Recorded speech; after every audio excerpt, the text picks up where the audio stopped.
வணக்கம். வைக்கம் முகமது பஷீர் அவர்களுடைய ஒரு சில கதைகள் தொகுப்பு, சிறுகதைகள் தொகுப்பு, ஆஹ் காலச்சுவடு பதிப்பகம் அந்த பதிப்பிச்சிருக்கு இந்த புக்கை. இதுக்கு தலைப்பு உலக புகழ்பெற்ற மூக்கு. இந்த கதை தொகுப்புடைய பேரு. இந்த உலக புகழ்பெற்ற மூக்குன்றது அவருடைய கதைகள்ல ஒண்ணு. வைக்கம் முகமது பஷீர் பத்தி நம்ம பெரிய இன்ட்ரடக்ஷன் தேவையில்லை. ஏன்னா அவர் கேரளாவில் மிகவும் புகழ்பெற்ற ஒரு எழுத்தாளர்.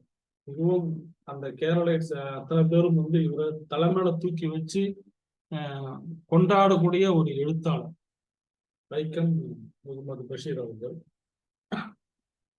நீங்க அவரை பத்தி கூகுள்ல தேடினீங்கன்னா நிச்சயமா அவரை பத்தி நிறைய விஷயங்கள் கிடைக்கும். 1908 பிறந்த முகமது பஷீர் அவர்கள் 1994 மறைகிறாரு. அவருடைய வாழ்க்கைன்றது ஒரு அவரே உண்டாக்கி கொண்ட நிறைய போராட்டங்கள் தான் அதிகம். சுதந்திர போராட்டம், நிறைய புரட்சி போராட்டங்கள், அப்புறம் நிறைய வேலை தேடி பல இடங்களுக்கு அலைஞ்சது, அதனால கிடைச்ச அனுபவம், இது எல்லாமே சேர்ந்து அவர் ஒரு சிறந்த எழுத்தாளரா மாத்திருக்கு.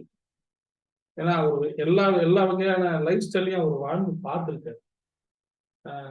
இந்து துறவியா, இஸ்லாமிய சூஃபியா, சுதந்திர போராட்ட வீரரா, அப்புறம் எல்லாமே வாழ்ந்து பார்த்திருக்காரு. பல விருதுகளை வாங்கியிருக்காரு. அவருடைய கதை தொகுப்புல இந்த புக்கை நான் வாங்கி படித்தேன். கிட்டத்தட்ட ஒரு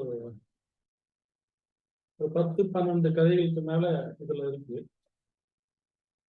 ஜென்மதினம், ஐசு குட்டி, அம்மா, புனித ரோமம், மூடர்களின் சொர்க்கம், பூவம்பரம், நீல வெளிச்சம், உலக புகழ்பெற்ற மூக்கு, இதுதான் இப்ப இந்த தொகுப்புக்கு தலைப்பா வச்சிருக்காங்க. தங்கம், ஒரு பகவத்கீதையும் சில முளைகளும், எட்டுக்காலி முன்னிங்கு, சிரிக்கும் மரப்பாச்சி, பூமியின் வாரிசுதாரர்கள், சிங்கிடி முங்கன், ஆணைமுடி, வர்றோம், இது எல்லாமே ஒரு மிகவும் தேர்ந்தெடுத்து கொடுத்துருக்காங்க. இந்த அத்தனையும் நீங்க படிச்சீங்கன்னா முகமது பஷீர் என்பவர் யார், அவர் எப்பேற்பட்ட ஒரு மனிதர் என்பதை ஓரளவு நீங்க புரிஞ்சுக்கலாம். இந்த கதைகள் அனைத்தையும் நீங்க படிக்கும்போது முகமது பஷீர் எதையுமே ஒரு சீரியஸா எடுத்துக்காம வாழ்க்கையை யதார்த்தமா எடுத்துக்கக்கூடிய மனிதர் அப்படின்னு நமக்கு தெரியும். நம்ம எதெல்லாம் டென்ஷனா நம்ம வாழ்க்கையில எடுத்துக்கிறோமோ அது எல்லாத்தையுமே அவர் ரொம்ப இயல்பாக ஏற்றுக்கொள்கிறார். இயல்பாக ஏற்றுக்கொள்வது மட்டும் இல்லாம அதுல ஒரு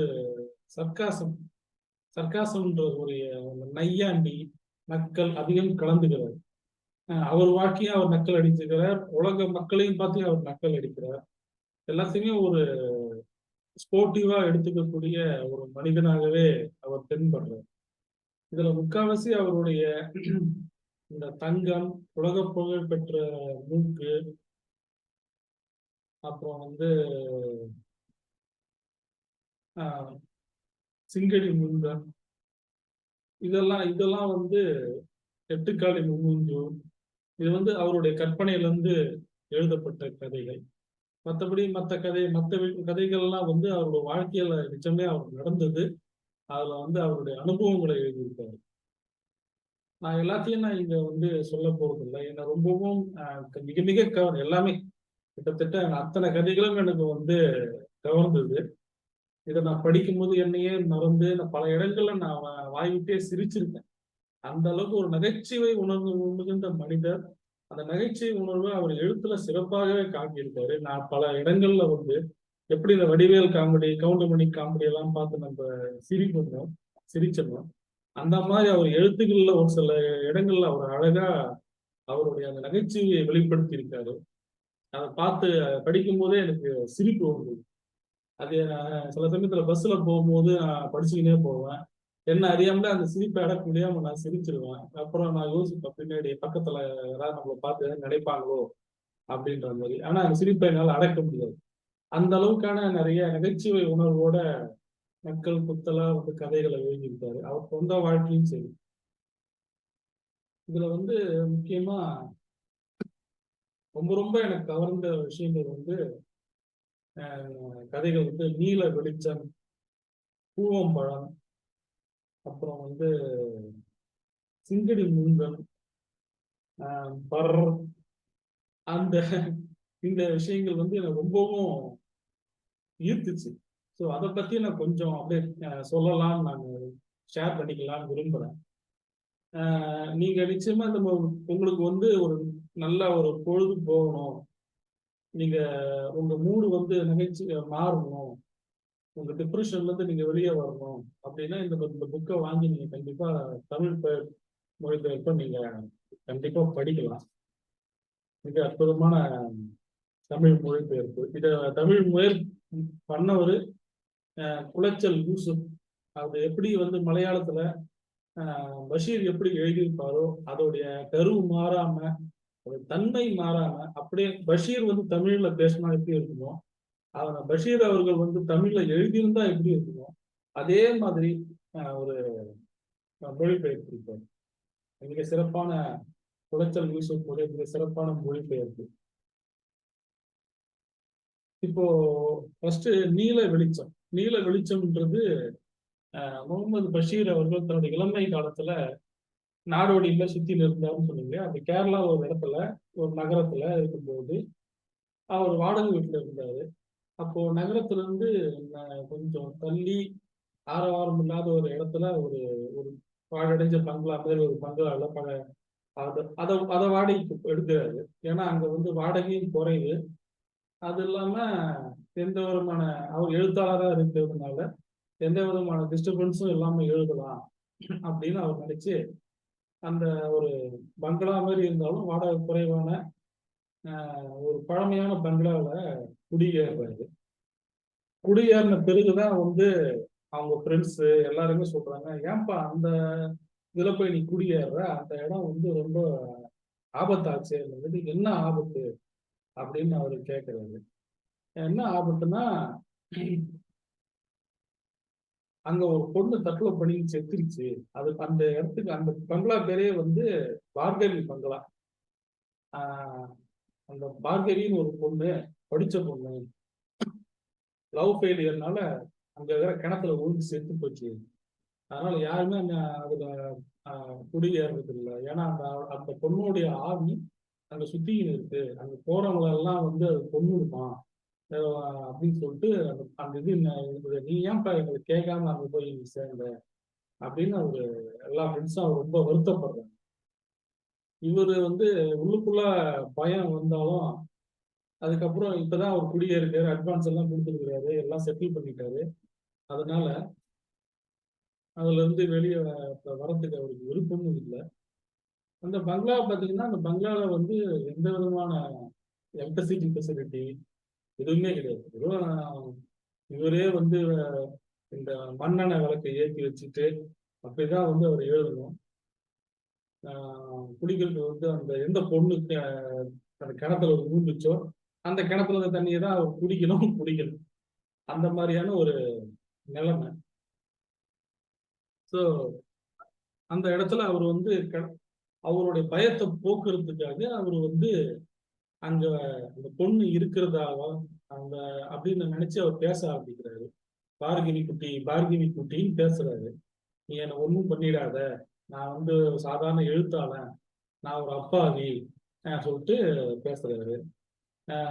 அப்புறம் வெளியே அதுல ஒரு காமெடியான விஷயம் என்ன அப்படின்னா, அவர்கிட்ட திருடு போடுறதுக்கு ஒண்ணுமே இல்லை அங்க. அதனால என்ன சொல்லுவாரு பார்கவி குட்டி, இருந்தாலும் அவர் வெளியே போகும்போது, பார்கவி குட்டி நீ வந்து வீட்டை பத்திரமா பார்த்துக்கோ, எவனா திருடன் வந்தானா அந்த திருடனை வந்து கொன்னுடு, ஆனா இங்க பணத்தை போட்டுறாத, பணத்தை இங்க போட்டுட்டுனா போலீஸ் என்னதான் உங்களுக்கு பிடிக்கும், அதனால கொண்டு போய் எங்கேயாவது தூரமா கொண்டு போய் போட்டுடு அப்படின்னு சொல்லிட்டு ஒரு அதுல நகைச்சுவா அந்த ஆவி இருக்கிறதா நினைச்சுக்கின்னு அவர் பேசுவார். அப்படியே பல மாசங்கள் ஓடுது. அவர் வந்து அந்த பார்கவி குட்டியோடயே அவர் வந்து அந்த இருக்கிற மாதிரியே நினைச்சு அவர் வாழுறாரு. ஒரு கட்டத்துல அவர் அந்த இதே மறந்துடுறாரு. எல்லாருக்கும் அவர் ஆச்சரியமா இருக்கு. ஒரு இத்தனை மாசம் வந்து எப்படி ஒரு தாங்குறாரு, தாக்கு பிடிக்கிறாருன்னு சொல்லிட்டு எல்லாருக்கும் வந்து ஆச்சரியமா இருக்குது. அப்பதான் வந்து என்ன ஆகுதுன்னா, ஒரு டைமு மழை மழை டைமு.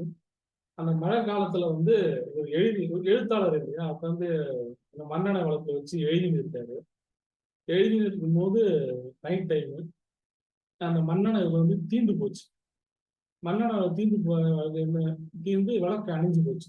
அதனால இவர் என்ன பண்றாருன்னா, ஒரு டார்ச் லைட் எடுத்துக்கிட்டு சரி மண்ணெண்ணெய் வாங்கின்னு வரலாம் ஃப்ரெண்ட்ஸுங்க வீட்டில் போயின்னு சொல்லிட்டு கொடையை பிடிச்சிக்கிட்டு அவர் போறாரு.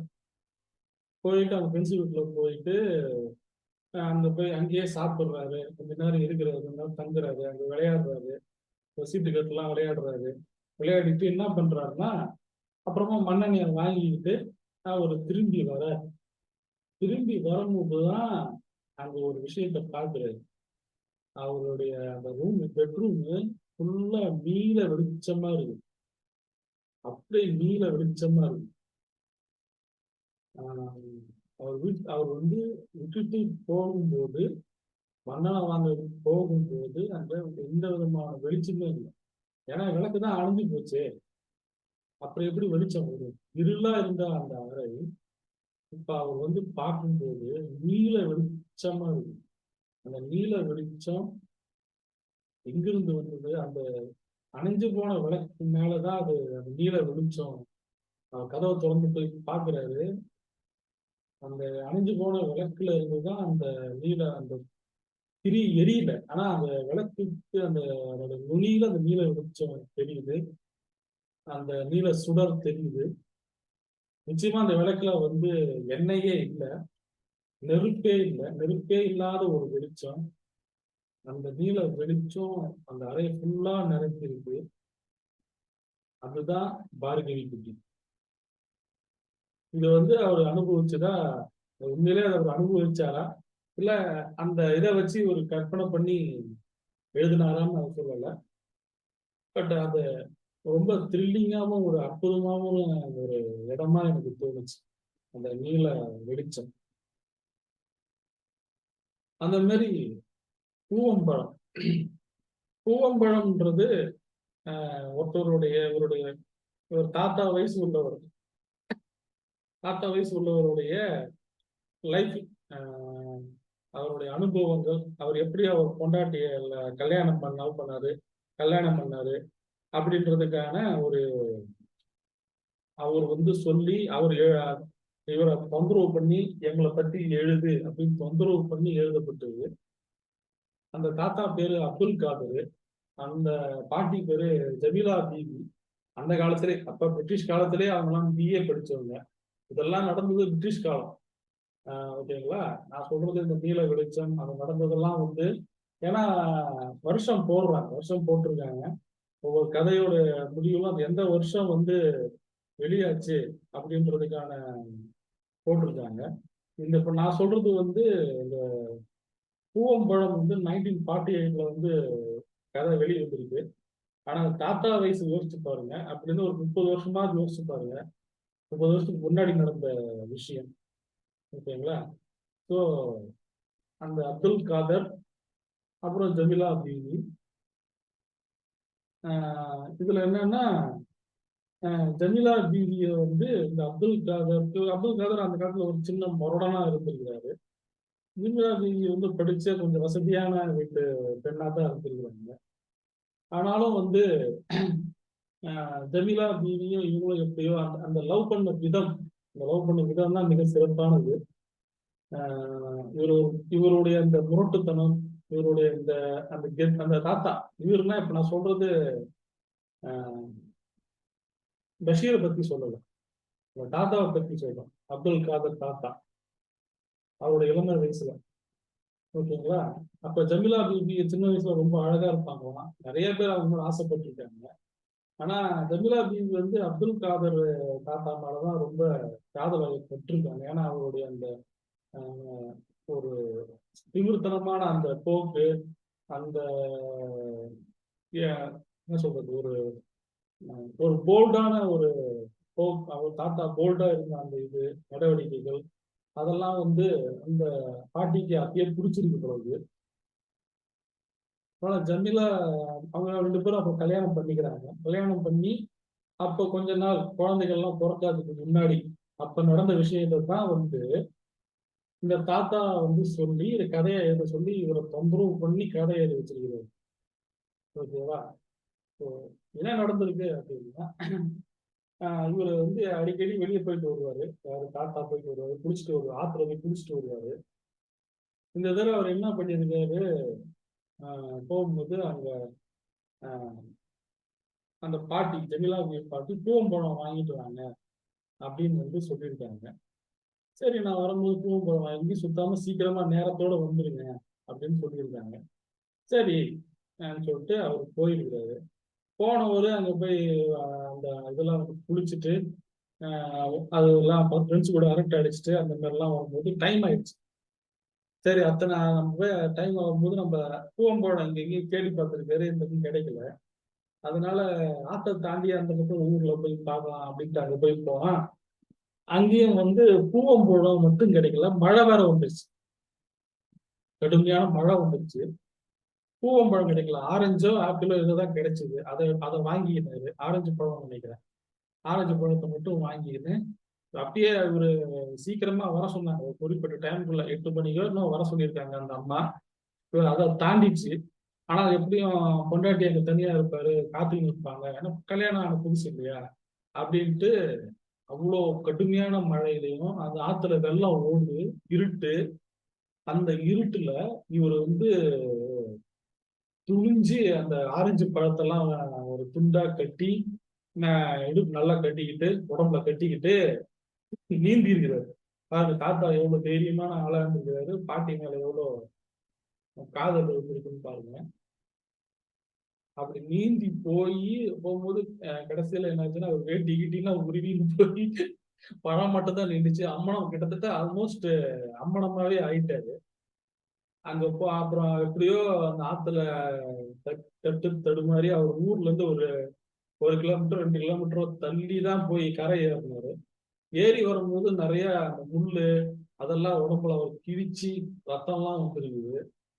அதையும் பொருட்படுத்தாம அவர் வீட்டுக்கு வந்துங்கிறாரு. வீட்டுக்கு வந்து பார்த்தா ஆஹ், சமையலறை மத்த எல்லா கதவையும் சாத்திட்டு பாட்டி அந்த காலத்துல அவங்க இளமை காலத்துல சமையல் அறையை ஓபன் பண்ணி வச்சு தூங்கி இருக்கிறாங்க. மத்த எல்லாத்தையும் சேஃபா வச்சுக்கின்னு கையில ஒரு கத்தியை வச்சுக்கின்னு யாராவது வந்தா திருடம் வந்தா வெட்டிடலாம் அப்படின்னு அவங்க தூங்கி இருக்கிறாங்க. இதை பார்த்து தாத்தாவுக்கு சிரிப்பு வந்துருச்சு. எல்லாத்தையும் சாத்தினவ சமையல் அறையை சாத்தாம விட்டாளே அப்படின்னு சொல்லிட்டு அந்த சமையல் அறையா சைலண்டா வந்து வேற ட்ரெஸ்ஸை மாத்திக்கிட்டு பாட்டியை எழுப்பணும். பாட்டிக்கு செம கோவம் வந்துருச்சு. அவங்க ரொம்ப சண்டை போடுறாங்க, கோச்சிக்கிறாங்க. இந்தாமா போட்டு அவர் போய் எவ்வளவு சமாதானம் பண்ணி பாக்குறாரு, கெஞ்சி பாக்குறாரு, கொஞ்சி பாக்குறாரு, அது சரி வரல. உடனே தாத்தாவுக்கு கோவம் வந்துருச்சு. ஒரு குச்சி எடுத்து பாட்டி அடிக்க ஆரம்பிச்சிட்டாரு. செல்லமா தான் அடிக்க ஆரம்பிச்சிட்டாரு. அது கோவத்துல தான் அடிச்சாரு. அடிச்ச உடனே அவங்க தொடையில அடிச்ச உடனே அவங்க அடிக்காதீங்க அடிக்காதீங்க அடிக்காதீங்கன்னு இதுக்கு பேர் என்ன, அவர் வாங்கிட்டு வந்த ஆரஞ்சு பழம். அவர் வாங்கிட்டு வந்தது ஆரஞ்சு பழம். இதுக்கு பேர் என்னன்னா ஆரஞ்சு பழம் இல்ல, இது பேர் தான் பூவா பழம். உடனே அது எப்படி பூவா பழம்னா திரும்பி ஒரு அடி பாட்டி. உடனே பாட்டி ஆமா ஆமா இது பூவம்பழம், இது பூவம்பழம் தான், இது பேர் என்ன பூவம்பழம், இந்த சாப்பிடு பூவம்பழத்தை சாப்பிடு ஆரஞ்சு பழத்தை கொடுத்துட்டு தாத்தா பாட்டியை மிரட்டி அடி பண்ணி வச்சு ஆரஞ்சு பழத்தை பூவம்பழம்னு சாப்பிட சொன்னாரு. அதுக்கப்புறம் அந்த பாட்டியை அன்பா வலிக்குதா செல்லக்குட்டி அப்படின்னு சொல்லிட்டு கட்டி பிடிச்சிக்கினாரு. இதெல்லாம் அவர் சொன்னதை பஷீர் அப்படியே எழுதி இருக்கிறாரு. இப்ப நீங்க இந்த கதையை இப்ப இருக்கிற பெண்ணிய உரிமையாளர்கள் பெமினிஸ்ட் அவங்கெல்லாம் கேட்டாங்கன்னா இதை வந்து இன்னும் எப்படி எவ்வளவு திமிரு ஆணாதிக்க சமுதாயம். இந்த ஆணாதிக்க சமுதாயத்துல ஒரு பெண்ணை ஒருத்தன் வந்து அடிச்சு இது பண்றான், பணிய வைக்கிறான். இதை வந்து ஒரு கதையா எழுதியிருக்காங்க. எப்பேற்பட்ட அயோக்கித்தனம் சொல்லுவாங்க, அதெல்லாம் சொல்லுவாங்க. ஏன்னா இதெல்லாம் அப்படித்தானே பேசுவாங்க. ஒரு புருஷனை உண்மையா புருஷனா நேசிக்காதவங்க எல்லாம் அப்படிதான் பேசுவாங்க. அவங்களுக்குள்ள நடந்தது ஒரு சின்ன ஊடல். ஊடல்ன்றது அந்த காலத்து தமிழ் மரபு, அந்த காலத்துல மரபுல உண்டு. அந்த அந்த மாதிரியான ஒரு சின்ன ஊடல். இவங்கெல்லாம் இப்ப இருக்கிற பெண்களுக்கு எல்லாம் ஊடல்லாம் தெரியாது. ஒத்து வரலையா அறுத்து விட்டு போ அப்படின்னு சொல்லுவாங்க. எதுவும் பேசக்கூடாது, புருஷன் கோவப்படக்கூடாது, கோவப்பட்டா உடனே ஆணாதிக்கம், அடக்குமுறை, டொமஸ்டிக் வயலன்ஸ் அப்படின்ட்டுருவாங்க. இதெல்லாம் டொமஸ்டிக் வயலன்ஸ் கேஸ்ல போட்டிருப்பாங்க. அந்த காலத்து பெண்கள்லாம் இப்படி பண்ணியிருந்தா அந்த தாத்தாவை டொமஸ்டிக் வயலன்ஸ்ல கேஸ்ல போட்டு அவர் உண்டு இல்லைன்னு பண்ணி போலீஸ்ல ஸ்டேஷன் உட்கார வச்சிருப்பாங்க. ஆனா அந்த காலத்து அன்னோனியம் இப்ப இந்த பெண்கள்கிட்ட இருக்குதான்னா கிடையாது. அடிச்சு சொல்றேன், இந்த காலத்து பெண்களுக்கு புருஷன் கூட அன்னோனியம் கிடையாது. அதனால இந்த இந்த விஷயம் இந்த காலத்து பெண்களுக்கு புரியாது. அதை பத்தி எனக்கு கவலையே கிடையாது. இதை நான் வந்து குற்றமாவே நான் சுமத்துறேன். இந்த இதுல இருக்கிற அந்யோன்யம் இவங்களுக்குள்ள இருக்கிற அந்த லவ் இவங்களுக்கு கிடையாது. இந்த காலத்து பெண்கள் புருஷனை லவ் பண்றதே கிடையாது. இதை நான் குற்றமாவே சொல்றேன். அதுல எனக்கு எந்த விதமான தயக்கமும் கிடையாது. ஓகே. ஸோ ஆனா அவங்களுக்குள்ள லவ் இருந்துச்சு. அதுக்கப்புறம் அவங்க குழந்தை பெற்று அந்த குழந்தைங்கள்லாம் வளர்ந்து பேரன் பேத்தியெல்லாம் எடுத்த பிறகும் அந்த சேர்ந்த நினைவுகளை வந்து தாத்தா வந்து அசைப்போடுறாரு. ஓகேவா? நீ எப்படி அசைப்போடுறாருன்னா, ராஜாத்தி நீ வந்து அந்த காலத்துல ஒரு பூவம்பழம் வேணும்னு கேட்டப்போ ராத்திரியில ஆத்துல நீந்தி நான் என்ன கொண்டு வந்தேன் அப்படின்னு தாத்தா கேட்கிறாரு. அப்ப அந்த பாட்டி சிரிச்சுக்கினே பூவம்பழம் தான். அது எப்படி அவனு தாத்தா கேட்கிறாரு. அது பார்க்க எப்படி இருந்தது? ஆரஞ்சு அந்த பாட்டி சொல்லுவாங்க, ஆரஞ்சு பழம் மாதிரி இருந்தது அந்த பூவ பழம். சொன்ன உடனே தாத்தாவும் பாட்டியும் ஒரே சிரிப்பா சிரிச்சு இருக்காங்க.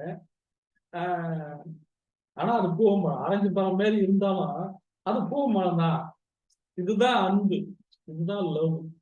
இதை புரிஞ்சுக்க இந்த காலத்து பெண்களால முடியாது. ஓகேங்களா? இது இந்த அன்னோன்னியம் வந்து என்ன ரொம்பவும் கவர்ந்துச்சு. பூவம்பழம்ன்ற அந்த கதை. அந்த மாதிரி இன்னொரு கதை வந்து சிங்கடி முங்கன். சிங்கடி முங்கன்றது அவருடைய கற்பனை கதை. இருந்தாலும் ஒரு அற்புதமான கதை அது. இதுல என்னன்னா காரியாத்தன் ஒருத்தன் இருக்கிறான், அப்துல் ரசாக் அப்படின்னு ஒருத்தன் இருக்கிறான். அப்துல் காரியாத்தன்றது ஒரு ஒரு மீனவன் மாதிரியான ஒரு ஒர்க். மீனவன் மாதிரியான ஒரு இனத்தை சேர்ந்தவங்க காரியாத்தன். அப்துல் ரசாக்கு அவருடைய ஒய்ஃபு வந்து ரொம்ப நாள் அவருக்கு குழந்தை இல்லை. அப்துல் ரசாக் வந்து அரேபியாலேயோ துபாயிலேயோ வேலை செய்யறான். ரொம்ப நல்ல வசதி தான் இருக்கு. வசதி இருந்தாலும் வந்து அப்துல் ரசாக்கு வந்து அவன் கொண்டாட்டிய மாதிரி ஆயிஷா பீவி குழந்தை இல்லை. அதனால நிறைய கோயில், நிறைய மசூதிகளை பிரார்த்தனை பண்றாங்க, தர்கால போய் பிரார்த்தனை பண்றாங்க, அப்புறம் இந்து கோயில்களுக்கும் போய் பிரார்த்தனை பண்றாங்க, வேண்டிக்கிறாங்க, கிறிஸ்துவ ஆலயங்கள்ல போய் கூட வேண்டிக்கிறாங்க. எப்படி வேண்டினாலும் அவங்களுக்கு குழந்தையே வரல. ஆனா காரியாத்தன் வந்து அப்ப அவங்களுக்கு வந்து ஒரு வீட்டு வேலைக்காரன் பிளஸ் அதே சமயத்துல அவன் ஒரு மீனவன் மாதிரியான ஆளு. அப்ப வந்து காரியாத்தன் வந்து ஒரு தடவை அப்துல் ரசாக் வந்து வீட்டுக்கு இந்தியாவுக்கு வந்திருந்த போது காரியாத்தன் சொல்றான், நான் என்னுடைய சாமியை குலசாமியை வந்து சிங்கடி முருகன், அவன் நீ வேண்டிங்கன்னா எல்லாமே நடக்கும், நீங்க ஒரு தடவை வேண்டி பாருங்க அப்படின்னு போது எத்தத்தின்னா பித்தம் தெரியும் இருக்கிறவங்களுக்கு சரி அதையும் முயற்சி பண்ணி பார்த்துடலாம் அப்படின்னு சொல்லிட்டு சரி வா போலாம் சொல்லிட்டு போறாங்க. அவங்ககிட்ட போய் அவங்க கூட போய் அந்த சாமி வேற யார் அந்த சாமின்னா அவங்க கிராமத்துக்குள்ள போறாங்க. அங்க போனா அங்க வந்து எதுவுமே இல்லை. ஒரே ஒரு கல்லுதான் அவன் கெட்டு வச்சிருக்கிறான். அதுதான் சிங்கடி முங்கன் அப்படின்னு சொல்லி சொல்றான். அவன் வந்து அந்த சாமி கிட்ட வேண்டிக்கிறாங்க, இந்த மாதிரி எங்களுக்கு குழந்தை பிறக்கணும், குழந்தை பிறந்தா நாங்க இதெல்லாம் செய்யறோம், படையெல்லாம் பெரிய படையெல்லாம் போடுறோம் அப்படின்லாம் சொல்லிட்டு வேண்டிக்கிறாங்க. ஆனா அவங்க என்ன ஆச்சரியம் அப்படின்னா இவங்க வேண்டிட்டு வந்து இவன் இதுக்கு போயிடுறான், சவுதிக்கு போயிடுறான். சவுதிக்கு போன பிறகு போய் ஒரு மாசத்துலயே அவனுக்கு ஒரு விஷயம் நல்ல விஷயம் கேள்விப்படுறான். அதாவது ஆயிஷா வந்து கர்ப்பமாயிட்டா அப்படின்னு. அவங்க ரொம்ப சந்தோஷமாகுது, எல்லாமே சந்தோஷப்படுறாங்க. இது எல்லாத்துக்கும் காரணம் வந்து அந்த சிங்கடி முந்தன் சாமி தான் காரணம் அப்படின்னு வந்து ரொம்ப சந்தோஷப்படுறாங்க. குழந்தை பிறகுது. குழந்தை பிறந்து கொஞ்சம் வயசு ஆகுது.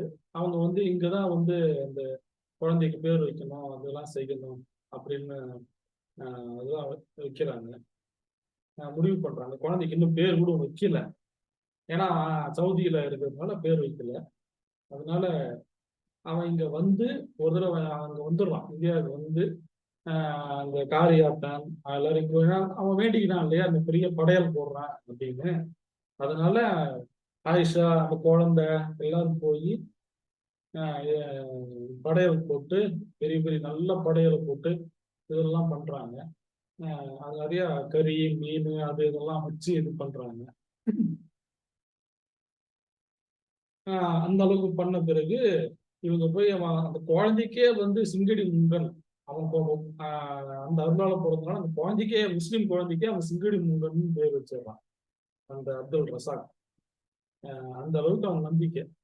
அப்புறம் வந்து ஆயிஷா சொல்றாங்க, நம்ம இங்க வந்து ஒரு பெரிய கோயிலா கட்டணும் அப்படின்னு சொல்லிட்டு. ஏன்னா உங்க குழந்தை கொடுத்தாங்க இல்லையா, இத்தனை வருஷம் கழிச்சு 10 வருஷம் கழிச்சு சம்திங் அதுக்கப்புறம் குழந்தை ஒரு பெரிய கோயிலா கட்டணும் போது அப்போ பார்த்தா சரி இந்த எல்லா ஏற்பாடுகளும் நடக்குது. அங்க ஏற்பாடு பண்ணி அங்க போனா கொஞ்ச நாள் கழிச்சு அவன் திரும்பி வெளிநாட்டுக்கு போயிட்டு திரும்பி வரான். வந்துட்டு திரும்பி அந்த கோயில் கட்டுறதுக்கான ஏற்பாடுகள் எல்லாம் பண்ணி அங்க போகும்போது கடைசியில பார்த்தா அந்த கல்லை காணும். சிங்கடி முங்கன்ற கல்லை காணும், அந்த சாமியை காணும். எல்லாருக்கும் ஒரே பயம், ஒரே ஆச்சரியம், என்ன ஆச்சு ஏதாச்சு. போலீஸ் எல்லாம் புகார் பண்றாங்க. இருந்தாலும் அவங்களுக்கு நம்பிக்கை, அப்துல் ரசாக்குக்கும் ஆயிஷாவுக்கும் அந்த நம்பிக்கை போகல. நிச்சயமா வந்து அந்த சிங்கடி முங்கன் வந்து கிடைச்சிருவாரு, நம்ம அதனால வந்தப்புறம் நம்ம பெரிய கோயிலா கட்டிடலாம் அப்படின்னு இருக்கிறாங்க. ஓகேவா? ஓகேங்களா? ஸோ இப்படிதான் வந்து அந்த கதை போகுது. ஒரு ஒரு அற்புதமான ஒரு நம்பிக்கை. இது ஒரு அற்புதமான ஒரு அது படிக்கும்போது உங்களுக்கு எப்படி ஒரு சாதாரண ஒரு காயம்பட்ட மனிதனுக்கு மருந்து தேடுற ஒரு மனிதனுக்கு எதெல்லாம் மருந்தா மாறும் அப்படின்றதுக்கான ஒரு அற்புதமான விஷயம். அவன் முஸ்லீம், அப்துல் ரசாக் ஒரு முஸ்லீமா இருந்தாலும் அவன் முஸ்லீம், அவனுடைய மத முறையில முயற்சி பண்ணி பார்க்கிறான். இந்து முறையில எல்லா முறையிலும் முயற்சி பண்ணி பார்த்து அவனுக்கு ஒரு வாரிசு வேணும். ஆனா அந்த வாரிசுன்றது ஏதோ கிடைக்குது, ஏதோ நம்புறான், கிடைக்குது. அந்த நம்பிக்கைக்கு அதுதான் மனுஷத்தன்மை, அதுதான் மனுஷனுடைய இயல்பு.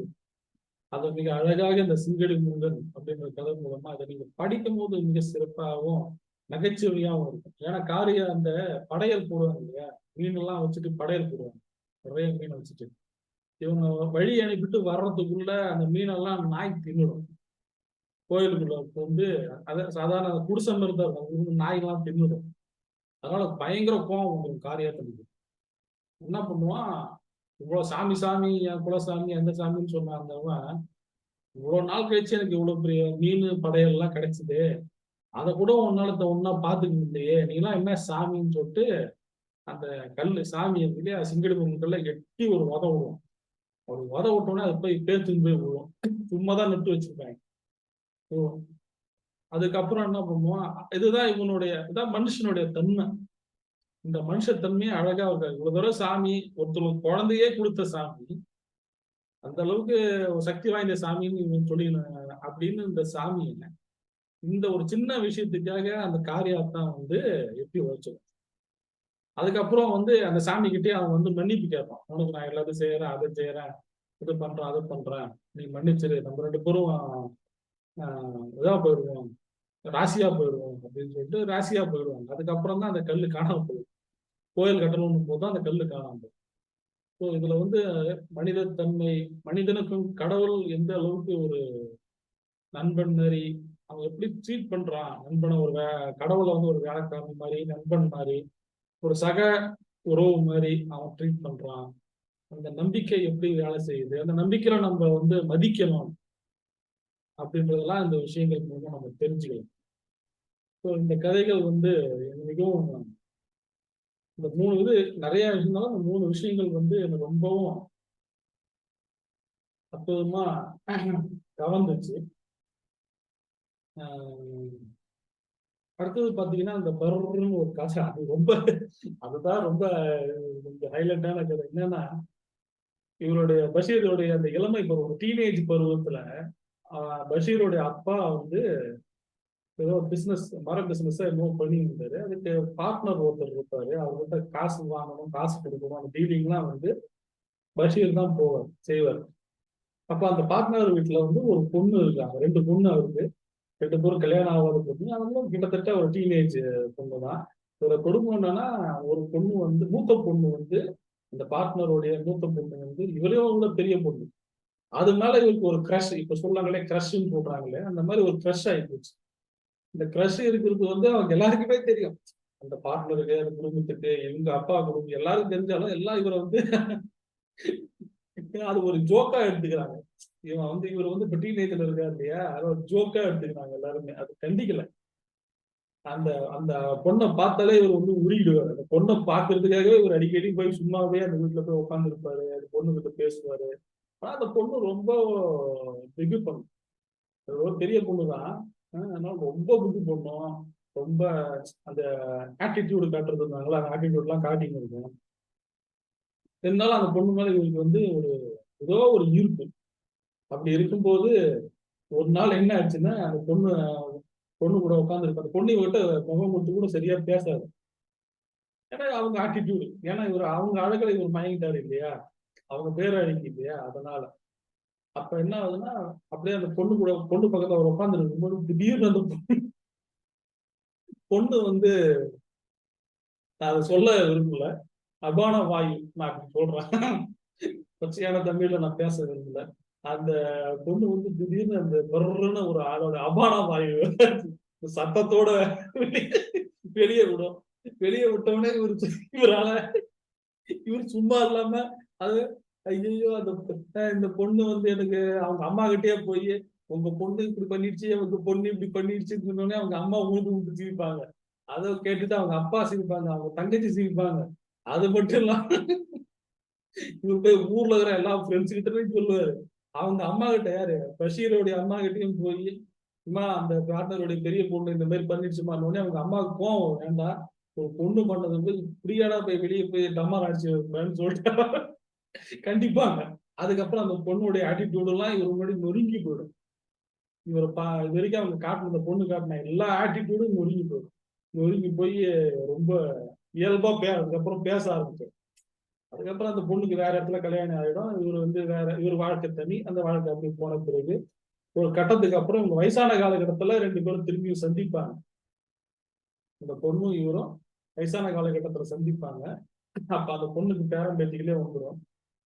அப்ப வந்து ஒரு வீட்டுக்கு கூப்பிடும், வா பஷீர் எப்படி இருக்கிற, பார்த்து ரொம்ப நாள் ஆச்சு, ரொம்ப வருஷமாச்சு என்ன அப்படிங்கும் போது, அந்த டைம்ல இவர் வந்து இந்த இந்த இது மெமரியை வந்து ஞாபகப்படுத்தும் போது அவங்க விழுந்து விழுந்து 2 பேரும் சிரிப்பாங்க. அது ரொம்ப ஒரு காமெடியான விஷயமா, எனக்கு ரொம்ப அற்புதமான ஒரு விஷயமா தோணுச்சு இந்த ஃப்ரெண்ட்ஷிப். ஸோ இதெல்லாம் எக்ஸாம்பிள், இதெல்லாம் எக்ஸாம்பிள். முடிஞ்சா இந்த புக்கை வாங்கி நீங்க உங்களோட படிக்கிற ஆர்வம் இருந்தால், நிச்சயமா அந்த புக்கு படிக்கும்போது நீங்க சிரிக்காம சிரிக்காம எந்த கதையும் தாண்டி போக முடியாது. ஏன்னா அவர் கஷ்டப்படுற இடத்துல கூட ஒரு நக்கல் புக்கல் வச்சு நம்ம சிரிக்க வச்சுருவாரு. நிச்சயமா ஒரு அற்புதமான ஒரு கலெக்ஷனா இருக்கும் உங்களுக்கு. அற்புதமான புக்கு. மேலும் பஷீரை பத்தி நிறைய அவர் சிறுகதைகளை படிக்கணும்னு ஆசைப்படுறேன். பார்க்கலாம். இந்த மாதிரி சிறந்த ஒரு மொழிபெயர்ப்பு, தமிழ் மொழிபெயர்ப்பு கிடைச்சா அதை வாங்கி நான் படிப்பேன். நன்றி, வணக்கம்.